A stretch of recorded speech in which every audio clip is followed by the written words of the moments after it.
Pour cette dernière vidéo, nous aborderons, sous forme de brève, l'actualité fiscale et sociale.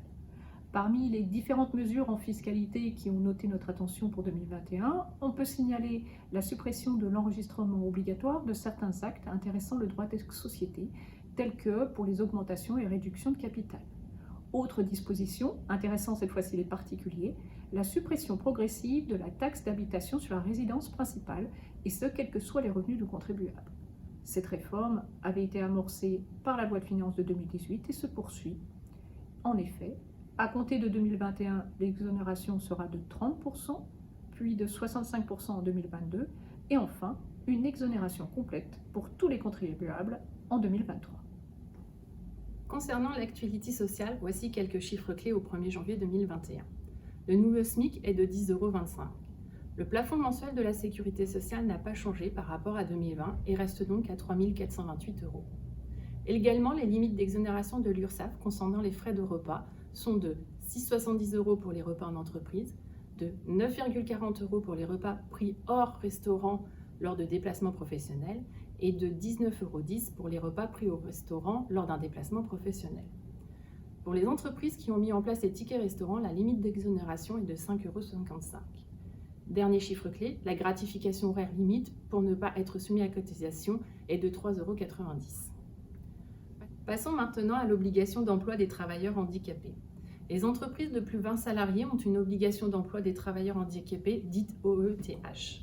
Jusqu'à présent, la déclaration de cette obligation se faisait par le biais du site de l'AGFIP.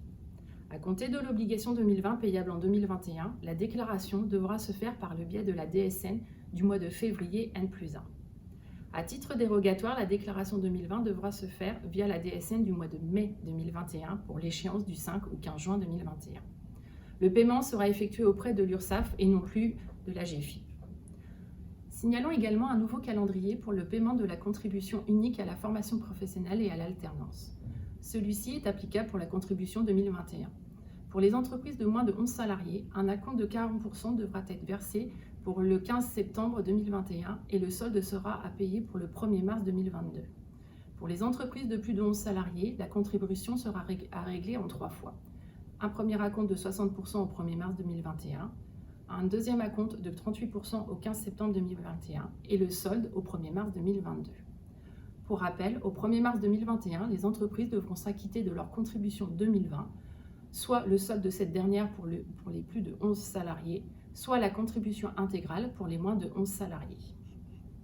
Pour finir, sur l'actualité sociale, une précision sur le décompte des congés pour événements familiaux. En effet, le Code du travail prévoit, dans certaines situations de la vie privée, d'octroyer des jours aux salariés, par exemple mariage, conclusion d'un PACS, naissance. Jusqu'à présent, la question se posait à savoir si nous devions décompter ces jours en ouvrables ou en ouvrés. Afin de préciser ce point, il est inscrit dans le Code du travail depuis le 7 janvier 2021 que les durées pour ces événements familiaux se décompteront en jours ouvrables.